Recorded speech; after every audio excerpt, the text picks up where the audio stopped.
today's ASMR world. Yay! It's Monday. Monday the 11th of October, I believe. I'm pretty crap with dates, but considering it was my daughter's birthday a couple of days ago, I'm pretty sure I'm right with the date. So, yeah, hope we're all well and you've had a good weekend. Did you watch the England game? Well, that's if you're even England fans. They beat Andorra away 5-0. Not much of a shock, was it? I mean, I had it on the TV on muted because we was having a few drinks and stuff. Every time I looked up, another goal had gone in. So, nice little practice match for the England players.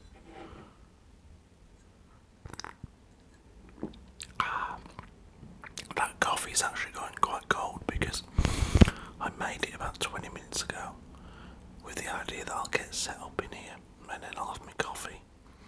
I got distracted watching the television because I'm a bit late to the table, so to speak, but I recently got into, I say recently, like yesterday afternoon, got into Squid Games on Netflix. It is so good. My daughter watched it all about 3 weeks ago, 2 or 3 weeks ago. She's going to say, watch this program. I was like, I ain't got time. I've got other things to do. And then I seen a little bit of it on Gogglebox. I was like, oh, I'm giving that a go. That's a bit of me. It's bloody great. You need to watch it if you haven't already. It's really good. If you watch it, we can talk about it on here. Let me know in the comments, have you watched Squid Games? And if you have, I might even ask it on the community tab. But if you have, then I can discuss it on the channel. Right, okay, moving on to the subject of today's video. So I'm a little bit late in doing this because basically I've just not had the time. The subject we're going to talk about was very relevant last week. I don't record over a weekend, and at the end of last week I was quite busy. So this is literally the first day I've had to sit down and talk about this. Before we get into it though, we do have to mention that France won the UEFA Nations League last night, and I was very lucky. I had a bet on it. I bet on France to win within the 90 minutes, and at one point I was like, this is not going to happen. They went 1-0 down. I was like, oh, for God's sake. And then Benzema got the equaliser. Great, what a goal that was. And then Mbappe scored a second goal, which, looking at it, was offside. But as soon as he scored the goal, I was like, right, that's it, I'm getting my money out of this bet. I didn't even give him a chance to do a VAR check. I just went straight on my betting app and cashed out.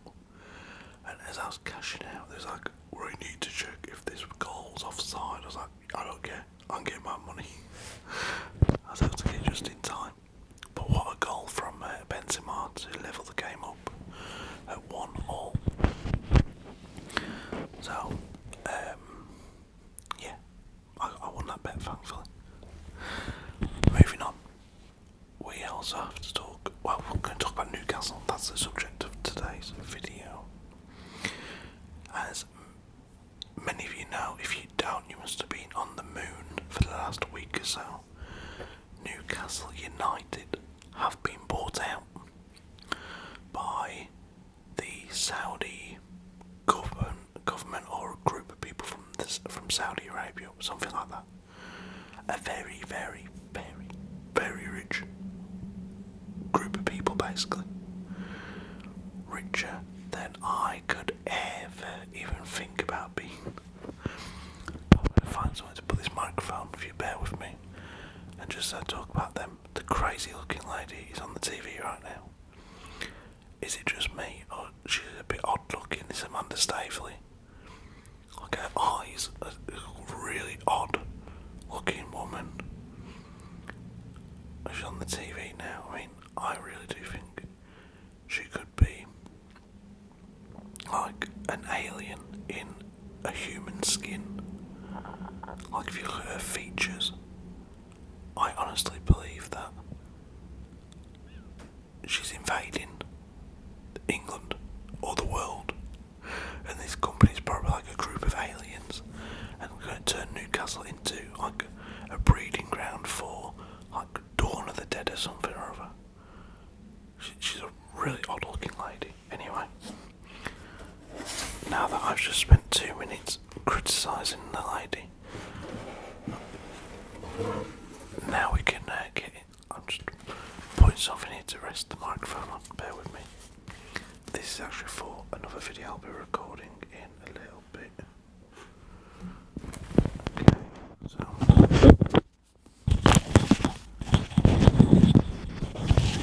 there we go. Now at least I don't have to hold the bloody thing in my hand the whole time. Yeah, so Newcastle have been bought out by the PIF, is it? I think so. A very, very rich group of people.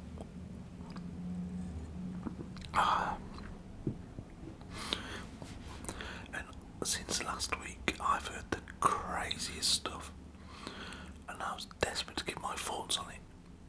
But unfortunately, I just didn't have the time to do this video. Let's just talk about this, okay? Yeah, we're going to go through it like bit by bit. The first bit we need to talk about is the fans' expectations. And then there's going to be the manager and players that could come and go, and just what it means for the Premier League. So, Newcastle United have been in and around the Premier League since I was a little boy. I remember Newcastle United when I was a kid having some very, very good players. When I was like 10 or something like that, they had like a Sabria, Les Ferdinand, Alan Shearer, Peter Beardsley, Barry Venison, Steve Howie, Pavel Cernacek, who was a goalkeeper back then, Warren Barton, Philippe Albert, who was a Belgian centre-back and scored a good goal against Man United. That really wound me up at the time. And yeah, they had David Batty in there over the years, Lee Bowyer, that's when I was a bit older, Kieran Dyer, they've had a lot of good players basically. Michael Owen made a few appearances for them, didn't go down too well with Newcastle fans. But they also had Kevin Keegan in charge, and one of the most famous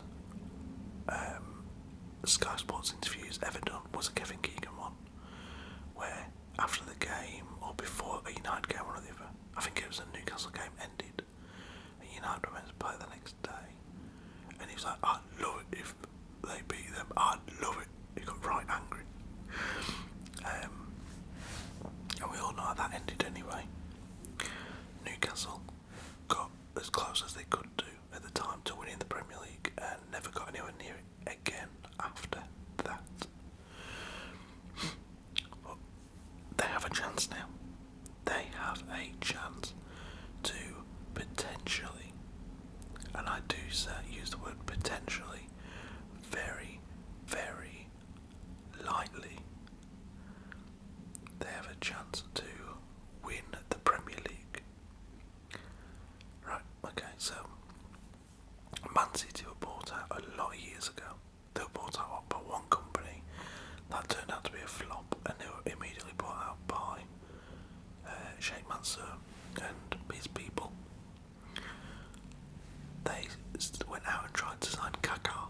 Remember Kaká when he was like really good? And funnily enough, they tried to sign him right before he went really shit. If you remember, he got his move to Real Madrid in the end, and he was just never the same as he'd been at AC Milan a couple of years before. But Man City tried to sign him, didn't work out. They ended up getting Robinho. At the time, they also got Roque Santa Cruz. They brought in Craig Bellamy around about then. There was what was his name? A Brazilian lad. I think he was called Joe. A Brazilian striker called Joe. They were interesting. But they also brought in Vincent Kompany, Nigel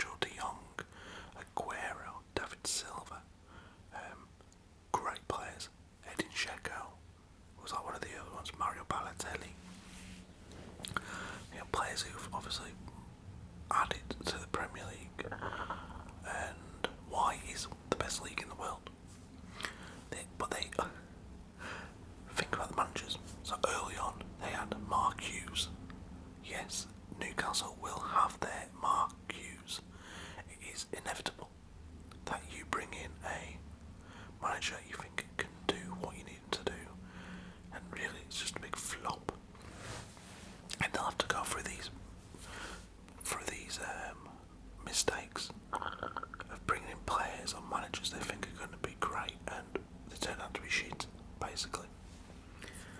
Chelsea had it under Abramovich. They went through so many strikers. I mean, just listen to this, okay? Chelsea back then, when Abramovich first came in, or Ramble when he first came in, they brought in Matej was a great striker in the Dutch league. Terrible for Chelsea. Adrian Mutu ended up having to sack him because he got done for doing drugs. They brought in Andrei Shevchenko, one of the best strikers the world had seen at that point, or in the world at that point. Didn't do sort of for Chelsea, ended up letting him go. Fernando Torres, yes, some Chelsea fans will say he was brilliant, but it really wasn't brilliant for Chelsea. Not like he had been for Liverpool. They brought in Hernan Crespo, scored a few, but nowhere near what they'd expected. Demba Ba, there was just a long list of strikers that Chelsea brought in for a lot of money that didn't do a great deal early on. And unfortunately for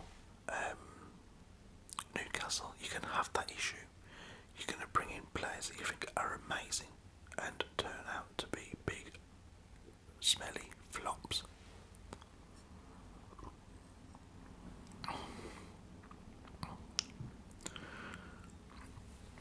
That is just the way it's going to work.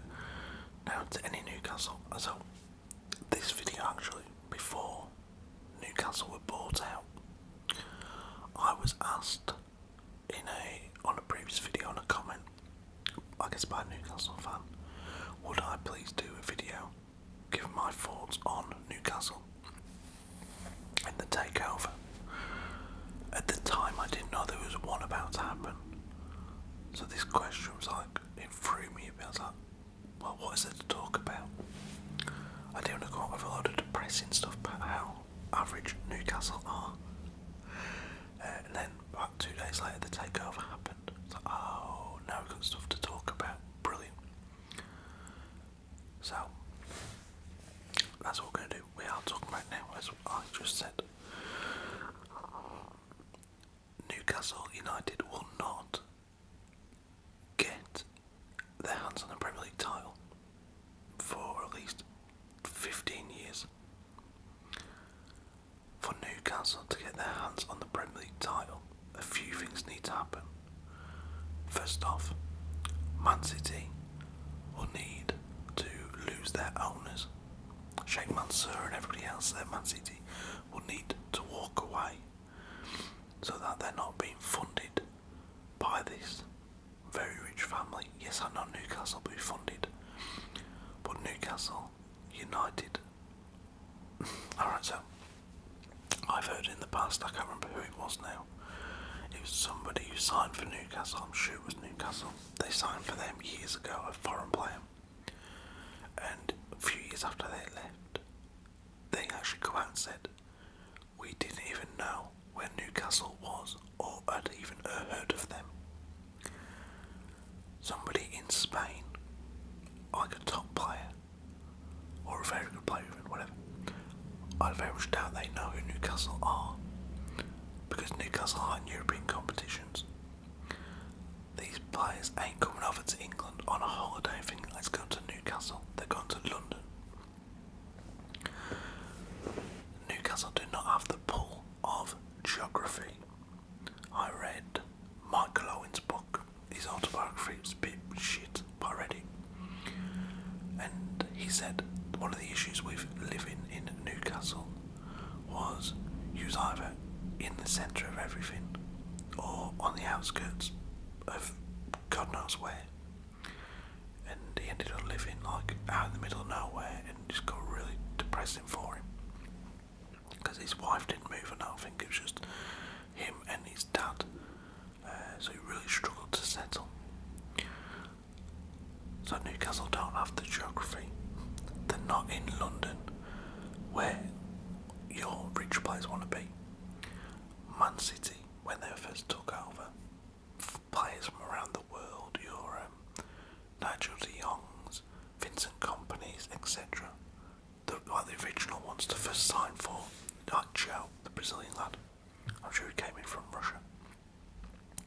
Newcastle signed Ben Charney, didn't they, from Portsmouth back then? But these lads had no idea, I don't know who Man City were. Obviously Ben Charney did because he was already in England. What would have probably grabbed their attention, like the name Manchester, is, oh, we know of Manchester United. Oh, so there's another Manchester team. At least they had that connection, like Manchester United are in Europe every season. So we know of Manchester. Newcastle haven't been in Europe for years. So where are they going to think, oh, Newcastle, yes, I can't wait to go and play for Newcastle. Now, it's the money that will get their attention. But no player, none of your Haalands or your Mbappés, etc., want to be the first player to make the jump to Newcastle. The first big signing to go and play with Andy Ritchie and Carl Darlow. You're not going to get Mbappe say, yeah, I don't want to play with Ramos, Messi, Neymar. I want to go and play with Almiron or with oh bloody hell, what's his name? Not Joe Willock, because he's an alright player. He is. What's the lad's name? The Welsh lad, I think Irish. Sorry. He scored for them recently. I forget his name. He was at Burnley, but he signed for Newcastle recently. So Newcastle fans, you get your head out your arse. You're not going to be signing these top players. You're going to have to go through a spell of signing pretty good Premier League players, like Everton did. Everton, when the owners came in, they brought Gylfi Sigurdsson and they bought Richarlison, etc. Very good Premier League players, but then they had their flops. They signed Theo Walcott. They signed Alex Iwobi, who hasn't been a success, in my opinion. They signed Fabian Delph. And Everton had a lot of money that apparently, I heard the other day, they've spent about 500 million. Their owners have. 500 million. I wish I had the Newcastle team. Let's have a little look. If I can find the Newcastle squad right now. In my opinion, Newcastle will need to spend at least 300 million just to get into the top 8.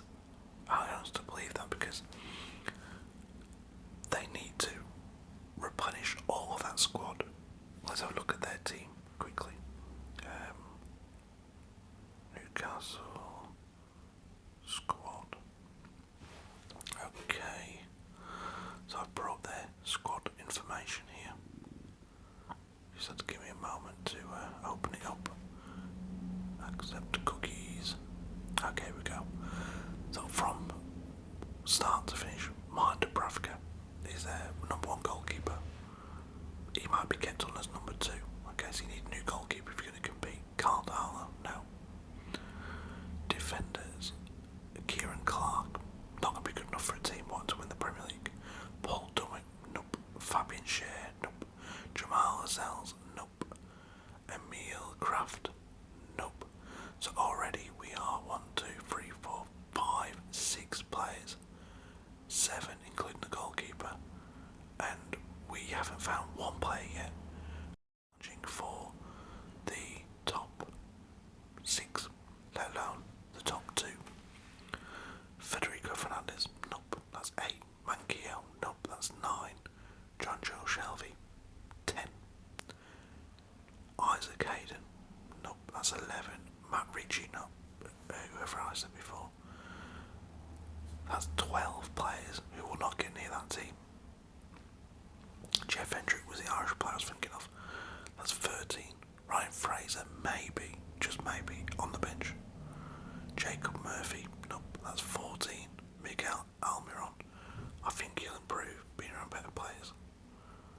Sean Longstaff, he's lost his form. So we're at about 15 now. Joe Willock, yes. Joe White, don't know who he is. Joe Linton, really? So that's 16. Dwight Gale, nope, 17. Maximin, yes. And Calvers, and yes. So out of say a squad of about 24, about 17 of them are going to be no good. That's why I say they're going to spend roughly, in my opinion, about 300 million quid and spread that out over, let's say it's 30 million a player. Your average Premier League player, I mean average here. That's like your James Tarkowski's, maybe a Jesse Lingard. They're the two players I've seen linked with them recently from the Premier League. Maybe they go and raid a Burnley for, well, James Tarkowski.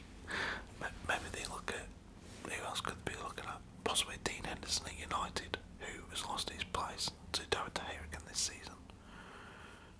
Maybe they're looking at Pierre-Emerick Aubameyang, which I've seen linked the other day, who'd go for the money. Still not going to. He got the money at Arsenal with his new contract, and he's been awful. Why would it be any different for Newcastle? Maybe they get a Lacazette. Still not going to be brilliant, is he? So they need about 17 players, I just said. Even if they spend £300 million on players, that is only about 10 players at 30 million quid each. You ain't getting much talent for 30 million quid these days. So your top players are going to cost about 100 million.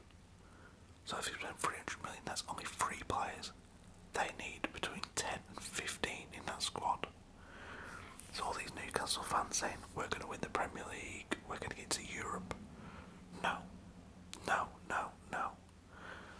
I honestly believe they will be the new Everton. Everton fans got dead excited and then they got back in their box. They're like, okay, we need to realise that it's not going to be that easy. Apologies for that noise. You have Man United buying Sancho, Ronaldo, Varane, for Christ's sake, in one window. You have Chelsea winning Champions Leagues and bringing Romelu Lukaku. You have Liverpool winning the Premier League and Champions League in the last couple of years. So I've got a very itchy eye. And keeping brilliant players at Liverpool, Van Dijk, Mane's, Salah's, etc, etc. Alisson in goal, Trent at right back. You have Man City signing Jack Grealish and probably Harry Kane at the end of the season or in January. And talking about offloading Raheem Sterling, because they can do, and they weren't even missing because they've got Phil Foden, etc. in their team who can't even get a game week in, week out. That already is 4 teams that Newcastle have to get ahead of. Then you just have the small matter of West Ham doing brilliant without spending a lot of money. Leicester, okay, they're having an off season, but they can still compete. Everton spending money, and I don't think they'll just let Farhad Mashir, I don't think they'll just let Newcastle bully their way and push Everton out of the way. Brentford doing fantastic, yet spending next to no money and being newly promoted. Brighton doing brilliant things.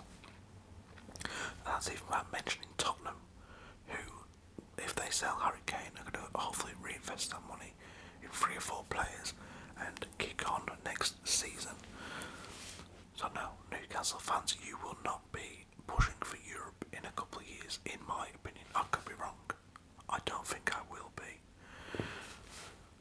Look at Everton when they brought in Richarlison, etc, etc. Lots and lots of money.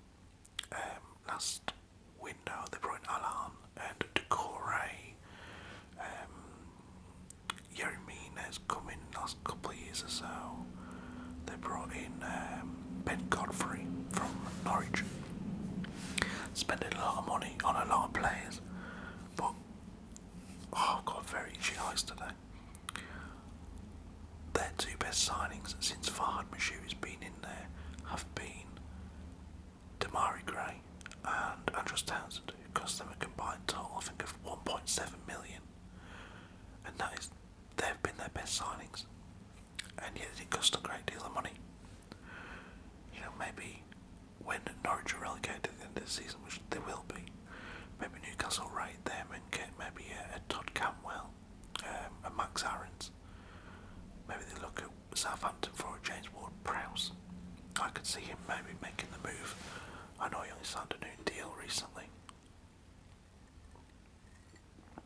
that is the level of player that I'd be looking at Newcastle signing.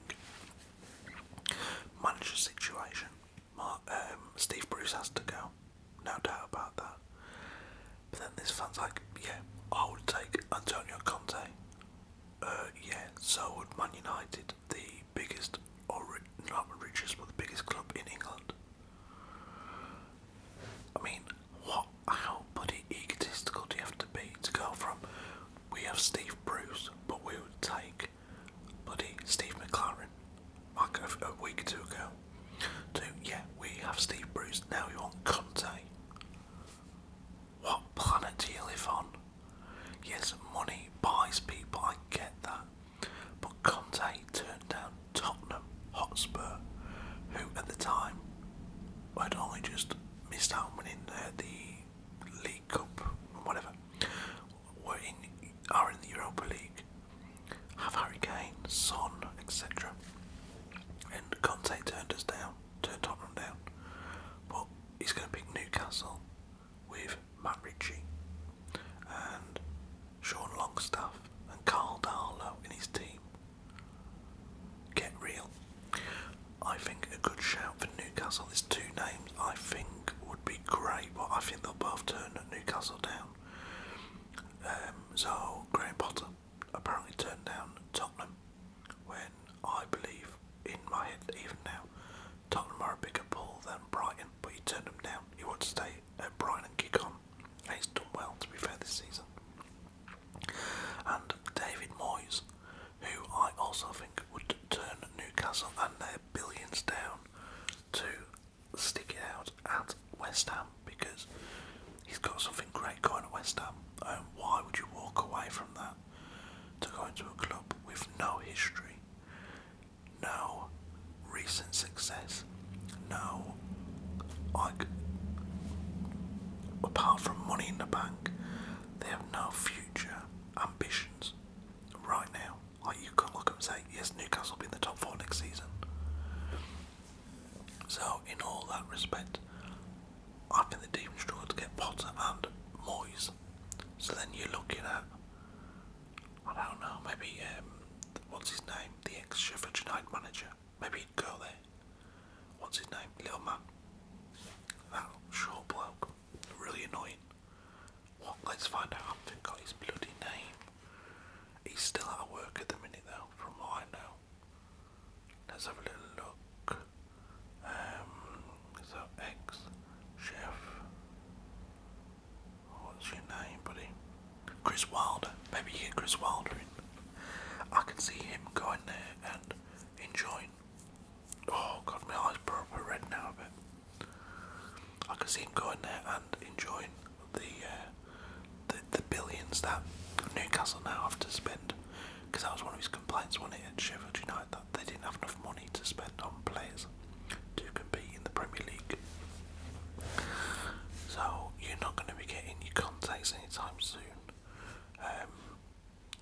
You know, maybe it's Sven, maybe Sven Goran Eriksson would like to come back to the Premier League. Getting Claudio Ranieri, who's just gone to Watford. But no, you're not getting Contes. And I also seen them talking about Mourinho. Come on, get real now.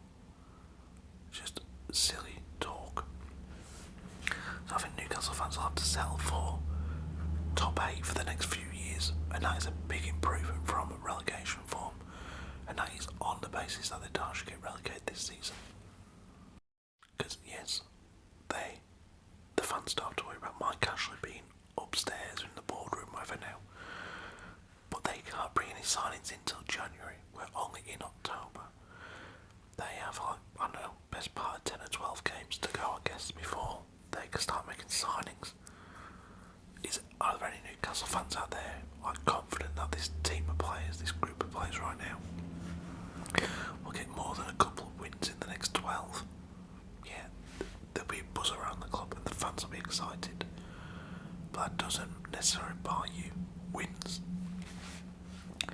So in that respect, they could be in the relegation zone by January, and any new signings you're bringing, you then need to hope that they kick on early. Newcastle could be relegated.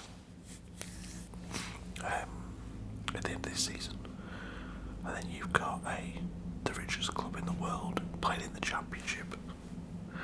And yeah, they'd win the championship, so at least then they could turn around and say we won some silverware. But it's not the kind of silverware Newcastle fans are after. Anyways, I need to go, guys, because I think my hay fever's terrible. My eye is bloodshot to hell. And itching really badly. Bloody hell. So, thanks for watching. Let me know your thoughts below. Are you a Newcastle fan or a fan of another team? What do you think will happen with Newcastle over the next couple of years? Let me know below. See you again soon. Take care, guys.